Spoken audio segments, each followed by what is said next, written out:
Subscribe করুন জেএমকে technology চ্যানেলকে এবং বেল আইকনে ক্লিক করুন লেটেস্ট ভিডিও সবার আগে পাওয়ার জন্য। হ্যালো স্টুডেন্টস, আজকে আমি তোমাদের একটা নতুন কিছু নিয়ে এসেছি। সেটা দেখো, তোমাদের যে 2020 শিক্ষাবর্ষের বিএডের 4th সেমিস্টারের কোর্স 8B এর একটা লেসন, সেটা কি নলেজ অ্যান্ড কারিকুলাম। ঠিক আছে, নলেজ অ্যান্ড কারিকুলাম অর্থাৎ প্রজ্ঞা এবং পাঠ্যক্রম। আজকে আমরা জানবো যে পাঠ্যক্রমটা কি, বুঝতে পারছো তো? তাহলে কি নলেজ অ্যান্ড কারিকুলাম, নলেজ মানে আমরা জানি জ্ঞান। জ্ঞান হচ্ছে বিশেষ কোনো কিছুকে যখন আমরা আরোহণ করব, সেখান থেকে যখন নতুন কোনো কিছু খুঁজবো, সেটা হচ্ছে আমাদের জ্ঞান। আর পাঠ্যক্রম কি না, পাঠ্যক্রম হচ্ছে একটা নির্দিষ্ট লক্ষ্যে পৌঁছানোর জন্য যে পথ। ঠিক আছে, তাহলে কি শিক্ষার সঙ্গে পাঠ্যক্রম ওতপ্রোতভাবে জড়িত। পাঠ্যক্রম শিক্ষার একটি অপরিহার্য উপাদান। তো আমরা বলতেই পারি, দেখো যে কারিকুলাম শব্দটি ইংরেজি শব্দ। এই শব্দটি এসেছে ল্যাটিন শব্দ কুরিয়ার থেকে। ঠিক আছে, কি বললাম? ল্যাটিন শব্দ কুরিয়ার থেকে। এটি কারিকুলামের যেমন ইংরেজি একটা প্রতিশব্দ বলতে পারি, পাঠ্যক্রম, তেমনি হচ্ছে কুরিয়ার হলো এটি একটা ল্যাটিন শব্দ। তো এই পাঠ্যক্রমকে আমরা শিক্ষার সঙ্গে বিভিন্নভাবে যখন যুক্ত করব, তখন এখানে আমাদেরকে দুটি জিনিস আমরা বের করতে পারবো, যে কারিকুলাম আর কুরিয়ার। এর অর্থ হচ্ছে রান রেস। কি রান রেস, অনেকে আবার এটাকে বলে থাকে রেস অ্যাক্রস।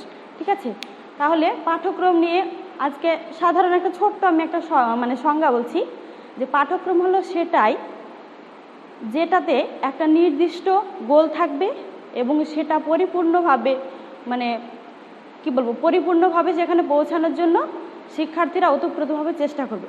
যেমন আমরা বলতে পারি, পেইনি বলেছে যে শিক্ষার্থীদের ব্যক্তিগত বিকাশ এবং তাদের আচরণের পরিবর্তনের জন্য যে প্রাতিষ্ঠানিকভাবে যে একটা কর্মসূচি গ্রহণ করা হয় এবং সেই কর্মসূচিটিকে যখন যথাযথভাবে পালন করা হয়, তখন সেটা হচ্ছে আমাদের কারিকুলাম বা পাঠ্যক্রম। আরও অন্যান্য অনেক শিক্ষাবিদ বলেছেন, যেমন আমরা ফ্রয়েবেলের মতটা ধরতে পারি। তিনি বলেছেন যে শিক্ষার্থীরা যা কিছু শিখছে সেটাই হচ্ছে পাঠ্যক্রম। আমরা যেমন দেখব যে আমাদের একটা নির্দিষ্ট গোল প্রয়োজন, কেমন স্কুলে বা অন্যান্য প্রতিযোগিতামূলক যখন আমাদের দৌড় প্রতিযোগিতা হয়, তখন আমাদের একটা ফিতে দেওয়া হয়। কেমন না, লম্বা একটা ফিতে দেওয়া হয়, সেখানে 7 থেকে 8 জন কিংবা তার অধিক হতে পারে শিক্ষার্থীরা বা প্রতিযোগীরা কি উপস্থিত থাকে এবং একটা নির্দিষ্ট লক্ষ্যে পৌঁছানোর জন্য আমরা সবাই দৌড়াই। প্রত্যেকেরই হয়তো বা ইচ্ছা থাকে যে আমি হয়তো প্রথম পর্যায়ে অংশগ্রহণ করবো, অর্থাৎ আমি ফার্স্ট হব। তো সেই রকম শিক্ষাক্ষেত্রে এই পাঠ্যক্রমটা আমাদের হচ্ছে ঠিক একই।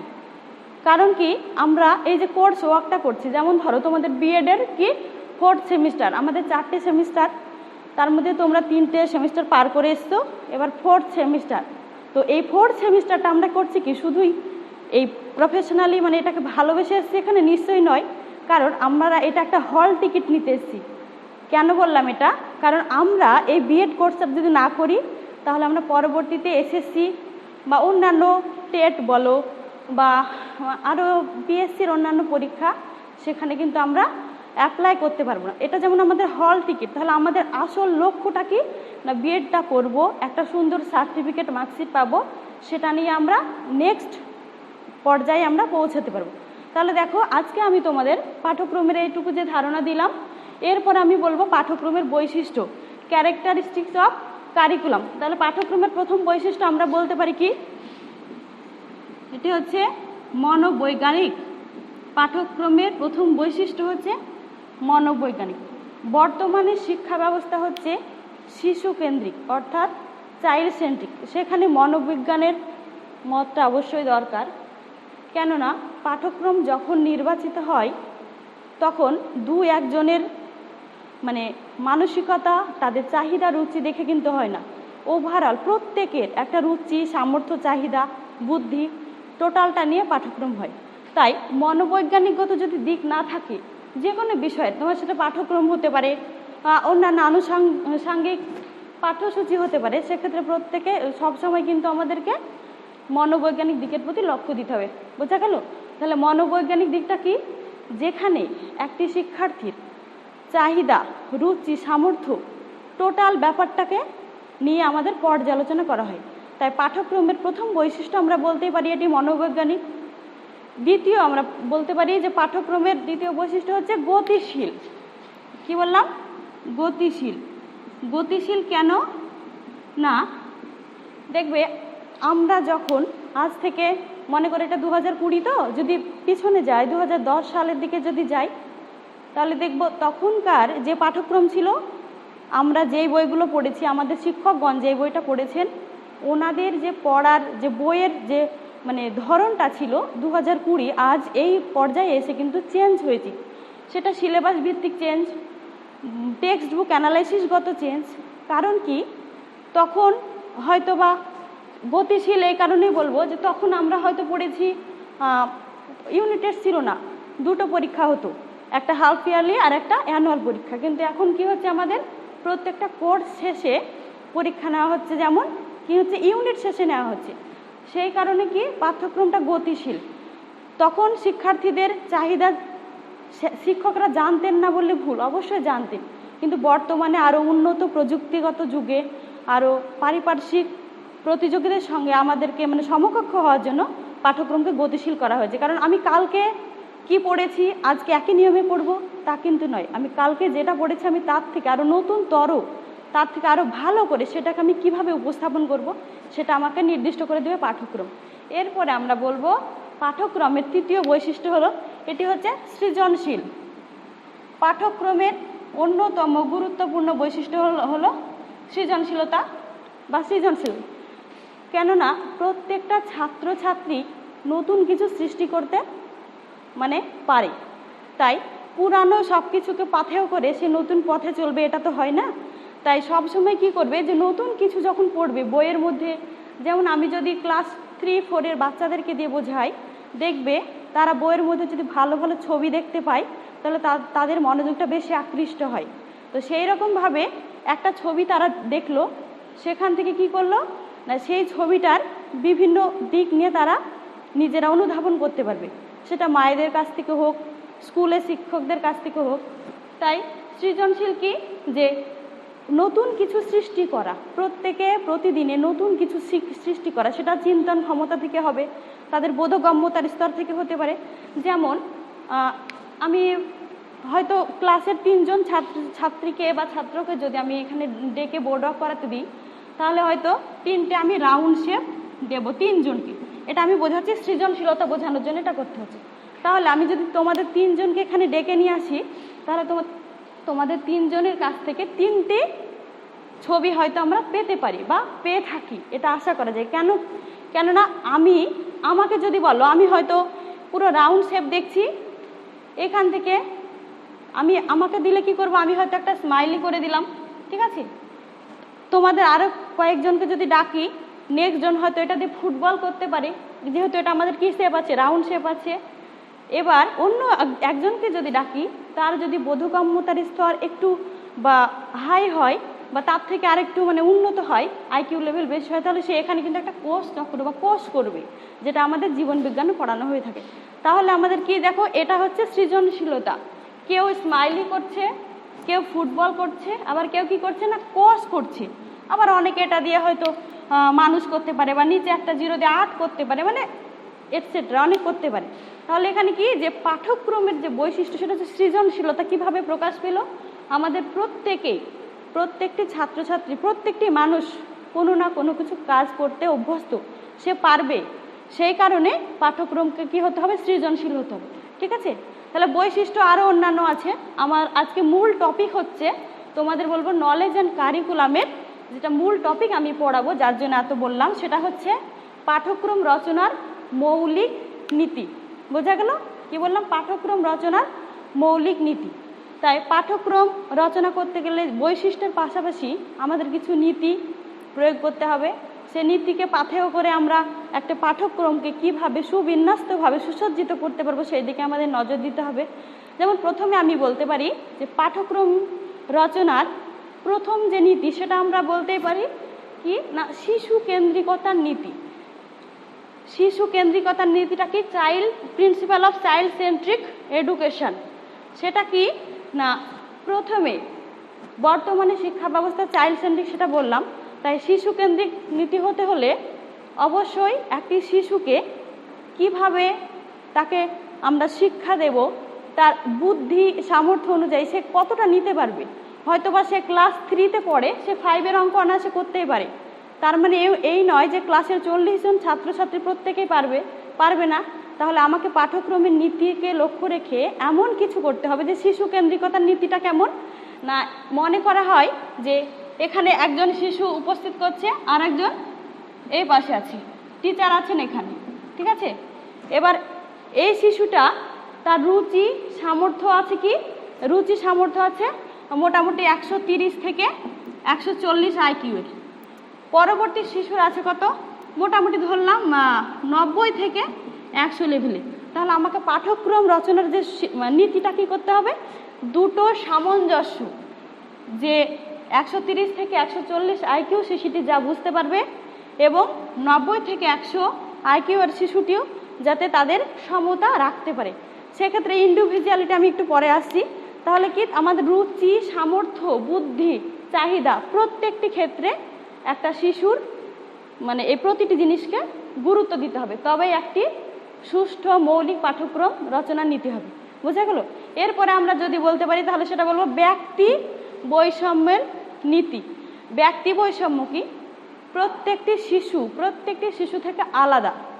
যেমন ক্লাসে যদি 10 জন শিশু থাকে তাদের 10 জনের ধারণা 10 রকম হবে, কারণ প্রত্যেকের মস্তিষ্ক থেকে একই চিন্তা ভাবনা একই ধারণা সবসময় প্রস্তুত হবে সেটা কিন্তু নয়। সেক্ষেত্রে আমাকে কি করতে হবে, যে পাঠ্যক্রমকে আমরা এমনভাবে তৈরি করব যাতে সেটা 10 জনের কাছে কি হয়, সহজ হয়, জিনিসটা যেন আরও মানে আমার কাছে কাঠিন্যতা নিয়ে না আসে এবং আমরা প্রত্যেকেই যেন সেটাকে ভালোভাবে গ্রহণ করতে পারি। এরপরে আমরা 3 নম্বর নীতি বলতে পারবো সক্রিয়তার নীতি। ঠিক আছে, সক্রিয়তাটা কি, যে প্রত্যেকটা শিশু নিজে নিজে তারা কোনো কাজ করতে পারবে, সেটা তাদের সক্রিয়তার সঙ্গে স্বতঃস্ফূর্তভাবে।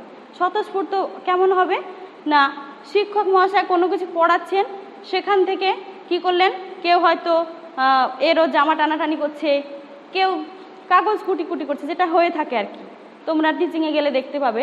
তো সেখানে সক্রিয়তা কেমন, যে পাঠ্যক্রমের মধ্যে আমি এমন কিছু রাখবো যেটা শ্রেণীকক্ষে পড়ানো হবে বা আমার পাঠ্যসূচির অন্তর্গত থাকবে, সেটা দেখে শিক্ষার্থীরা নিজে কাজ করতে সক্ষম হয়ে ওঠে। নেক্সট আমরা বলবো পরিণমনের নীতি। পরিণমন কি, ম্যাচিউরিটি আসে আমাদের অবশ্যই শিক্ষা থেকে, কারণ আমি প্রথমেই বলেছি শিক্ষার একটি অত্যন্ত অপরিহার্য এবং গুরুত্বপূর্ণ উপাদান হলো কি না, পাঠ্যক্রম।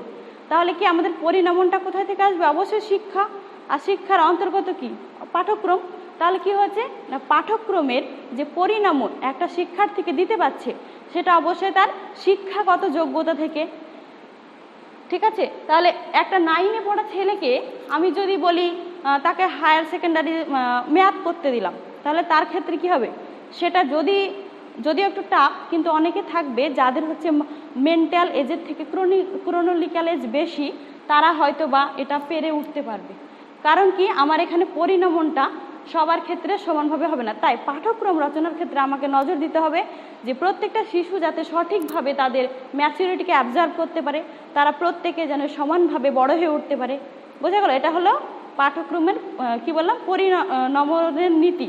এরপরে আমরা আসবো সৃজনশীলতার নীতি, যেটা একটু আগে আমি বলেছিলাম বৈশিষ্ট্যের মধ্যে ছিল। সৃজনশীলতার নীতিটা কি, যে প্রত্যেকের মস্তিষ্ক প্রসূত নতুন কিছু সৃষ্টি করতে সকলে অভ্যস্ত। তাই এমন কিছু বিষয় আমাকে রাখতে হবে আমার সিলেবাসের মধ্যে, পাঠ্যক্রমের মধ্যে, যেখান থেকে আমি একটা নির্দিষ্ট লক্ষ্যে পৌঁছানোর জন্য সেটাকে আমি আয়ত্ত করতে পারি। কিভাবে না, সৃজনশীল তখনই হবে যখন আমার চিন্তন প্রসূত কোনো জিনিস এমনভাবে আমি উপস্থাপন করব যখন সেখানে নতুন কিছু মানে একটা ক্রিয়েটিভিটি থাকবে, ক্রিয়েটিভিটি, যে একটু আগে যখন আমি উদাহরণ দিচ্ছিলাম 3টে গোল নিয়ে যেমন বললাম, সেরকম হতে পারে শিক্ষার্থীরা আরও নতুন কিছু, হয়তো কোনো স্যার পেন্টিং করাচ্ছেন, স্যারের থেকে তারা ভালো কেউ করতেই পারে, স্যার মানে সব জানবেন এমন তো নয়, তাহলে স্যারের থেকে সে ভালো কিছু, নতুন কিছু তথ্য, নতুন কিছু তার ধারণা আসতেই পারে। এরপরে আমরা বলবো ভবিষ্যৎ সুযোগ সুবিধার নীতি। পাঠ্যক্রমকে অবশ্যই ভবিষ্যৎ সুযোগ সুবিধার নীতি মেনে করতে হবে, কেননা শিক্ষা আমাদেরকে বর্তমানে চাহিদা মেটানোর সঙ্গে সঙ্গে ভবিষ্যতের জন্য কিছু আমাদের মানে সঞ্চয় করে রাখার মতো ক্যাপাবিলিটি মানে দিয়ে থাকে। সেটা কেমন না, যেমন আমরা সাস্টেনেবল ডেভেলপমেন্টে পড়েছি, ভবিষ্যতের চাহিদা বর্তমানের চাহিদা মিটিয়ে ভবিষ্যৎ প্রজন্মের জন্য কিছু সঞ্চিত রাখবো। তো সেই রকম এখানে কি ভবিষ্যৎ প্রজন্মের যে আমি বা ভবিষ্যৎ সুযোগ সুবিধা নেওয়ার জন্য শিক্ষা থেকে আমি জ্ঞান মানে আহরণ করব। কারণ কি, শিক্ষা পারে একটা পরিপূর্ণ সুস্থ মস্তিষ্ক প্রসূত সুস্থ জীবনযাপন করার পুরো মর্যাদা দিতে। সেই জন্যই পাঠ্যক্রমকে অবশ্যই ভবিষ্যতের সুযোগ সুবিধা মেনে সেটা নীতিটা করতে হবে। এরপরে আমরা বলতে পারি যে জীবন কেন্দ্রিকতার নীতি। আমাদের প্রত্যেকের জীবন চলমান, কারো জীবন থেমে নয়, সে যেমন পরিস্থিতিতে হোক না কেন। সে যেমন ধরো এখন এই যে 2020-তে এসে আমরা পুরো একটা মারণ ভাইরাসের কবলে মানে আমাদের ওপর থাবা বসিয়েছে, এবং সেই একটা মানে কি বলবো, খুব কঠিন একটা ভয়ঙ্কর পরিস্থিতি আমরা পার করছি। কিন্তু তার মানে এই নয় যে আমাদের জীবন থেমে আছে। তাই প্রত্যেকটা শিশুর যাতে প্রাক্ষবিক, মানসিক, দৈহিক, নৈতিক প্রতিটি জীবনের প্রতিটি ক্ষেত্রে বিকাশ ঘটে, সেই রকমভাবে আমাকে পাঠ্যক্রমের নীতি নিয়োগ করতে হবে। এরপরে আমি বলতে পারি সহ পাঠ্যক্রমিক কার্যাবলী রাখতে হবে পাঠ্যক্রমের মধ্যে। অবশ্যই পাঠ্যক্রম যে শুধু আমাদের শ্রেণীকক্ষের ভেতরেই শুধু একদম মানে পুঁথিকেন্দ্রিক সেটা কিন্তু নয়। বিদ্যালয়ের ভেতরে এবং বিদ্যালয়ের বাইরে, সেটা ক্লাবে হতে পারে, পরিবার থেকে হতে পারে, বা আশেপাশে বন্ধু বান্ধবের কাছ থেকে হতে পারে। যখন যেটা আমরা অর্জন করি সেটাই হচ্ছে আমাদের পাঠ্যক্রম। এক কথা আমরা যেটা যখন যা শিখছি, তাই আমাদের কি করতে হবে যে জীবন কেন্দ্রিকতার এই যে নীতির সঙ্গে সঙ্গে সহপাঠ্যক্রমিক যে কার্যাবলী, সহপাঠ্যক্রমিক কার্যাবলী, যেমন কোনো ছেলে ফিল্ডে খেলতে যাচ্ছে, সেক্ষেত্রে কি তার দৈহিক বিকাশের সঙ্গে সঙ্গে মানসিক বিকাশটা ঘটছে, তাহলে আমাকে পাঠ্যক্রমটা তেমনভাবে করতে হবে যেখানে আমাদের সহপাঠ্যক্রমিক কার্যাবলীগুলো যথাযথভাবে গুরুত্ব পায়। এরপরে আমরা বলতে পারি যে জাতীয় সংস্কৃতি সংরক্ষণের নীতি। প্রত্যেকটা দেশের জাতীয় সংস্কৃতি তার নিজের মতো। তো এই জাতীয় সংস্কৃতির রক্ষণাবেক্ষণ করার দায়িত্ব কাদের? আমাদের শিক্ষার্থীদের। কেননা এই জাতীয় সংস্কৃতি জাতির ঐতিহ্য।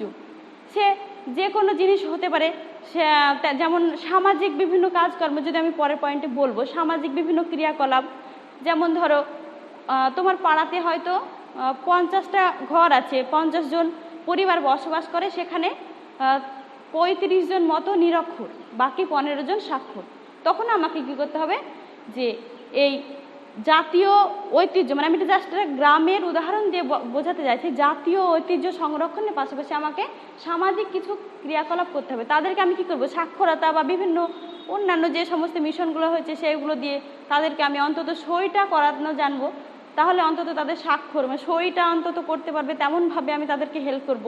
তাছাড়া বিভিন্ন সংস্কৃতি, যেমন বিহারে যদি আমরা যাই সেখানে দেখবো একরকম সংস্কৃতি, যদি আমরা ইয়েতে যাই কি বলবো গুজরাটে যাই সেখানে এক সংস্কৃতি, আমাদের যদি এই পশ্চিমবঙ্গে আসি সেখানে ভারতে একরকম সংস্কৃতি।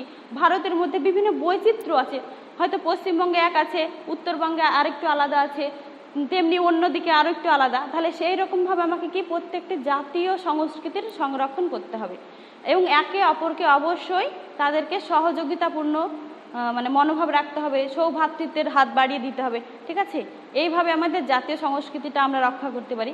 এরপরে আমাদের বলতে সমন্বয়ন নীতি। সমন্বয় কি?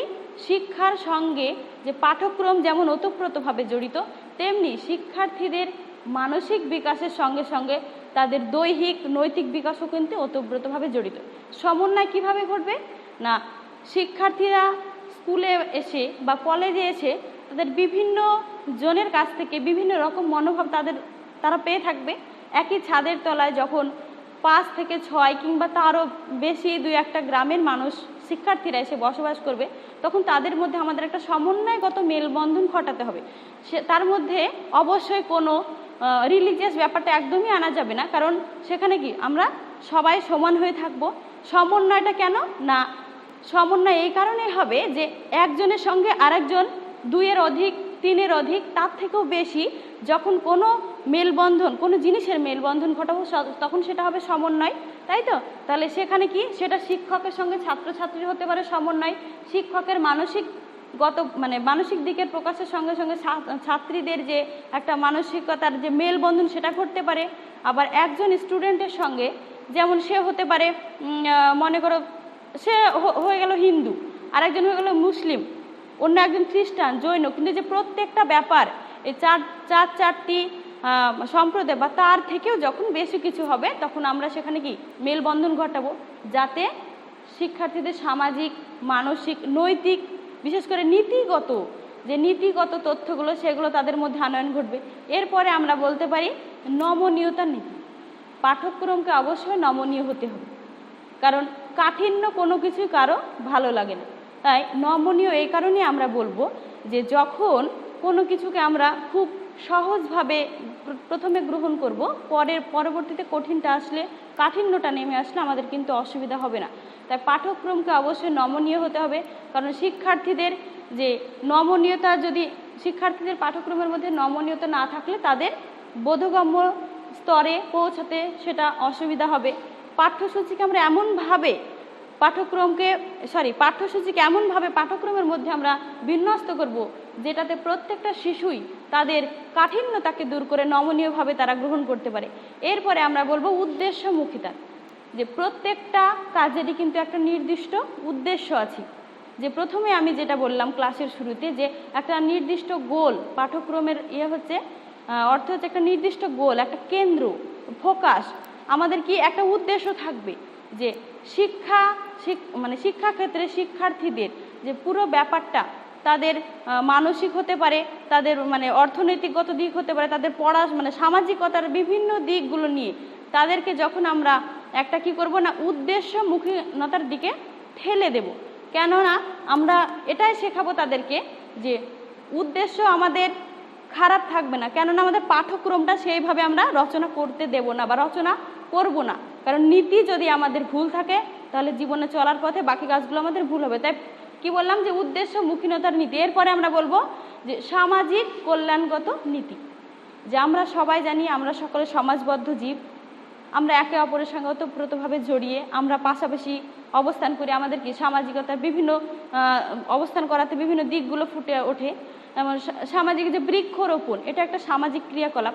তাহলে পাঠ্যক্রমে আমাকে তেমন কিছু জিনিস রাখতে হবে, আমাকে সেইভাবে পাঠ্যক্রমের নীতিটাকে নির্ধারিত করতে হবে যাতে করে আমি সামাজিক বিভিন্ন ক্রিয়াকলাপে অংশগ্রহণ করতে পারি। বৃক্ষরোপণ এটা একটা সামাজিক কল্যাণের অন্তর্গত অবশ্যই। তাহলে শিক্ষার্থীদেরকে পাঠ্যক্রমে আমি তেমন কিছু রাখবো, যেমন হয়তো আমি পরিবেশ বিজ্ঞান পড়াচ্ছি, পরিবেশ বিজ্ঞানে কি আছে না, সেখানে হয়তো বিভিন্ন গাছের কথা আছে, পরিবেশ সংক্রান্ত তথ্য থাকবে, কিন্তু সেখানে আমাকে কেমন রাখতে হবে না, বৃক্ষরোপণ, গাছ লাগাও প্রাণ বাঁচাও। আমাদের তো এটা হয়ে আসছে, ঠিক আছে? তাহলে আমাদের সামাজিক দিকটা লক্ষ্য রাখতে হবে। আর কি করতে হবে না, যে একটা থাকবে বৈচিত্র্যের নীতি। বৈচিত্র্যগত যদি আমাদের কোনো পার্থক্য থেকে থাকে তাহলে সেক্ষেত্রে পাঠ্যক্রমটা পরিপূর্ণভাবে তার গুরুত্ব পাবে না।